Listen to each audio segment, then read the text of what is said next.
Sometimes you don't feel like paying for an audio guide, or have the time to go on a Wikipedia deep dive.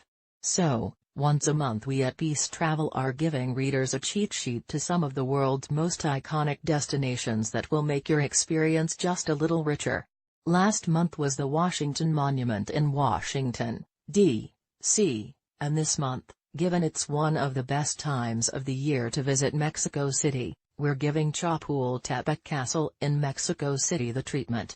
The hill was a sacred religious site for the Mexica, Aztec, and had a temple and palace. Chapultepec, which means Grasshopper Hill, was considered sacred, and so a temple in which human sacrifice was practiced was erected on top of it.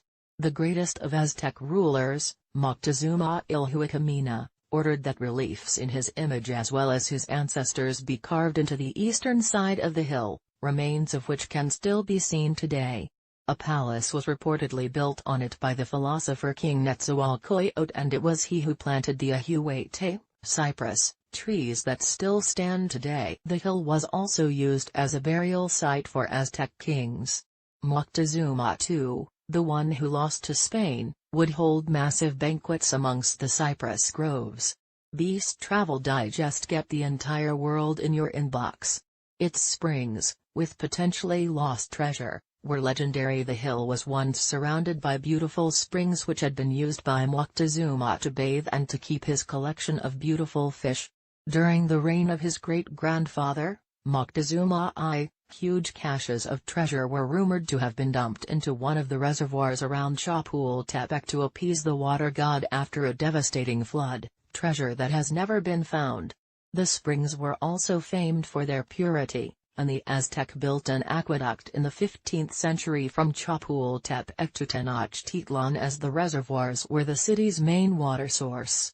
In the colonial era it became the site of a near undoing of the Spanish Empire by an American hero. One can't miss room in the museum complex is the Hall of the Viceroys, which contains portraits of every viceroy who ruled Mexico, New Spain, from 1535 until 1821.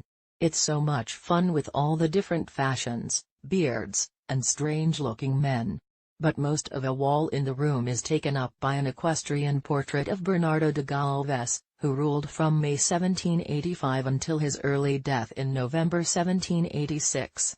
But in that measly time frame, the man, one of only 8 honorary citizens of the United States, got busy.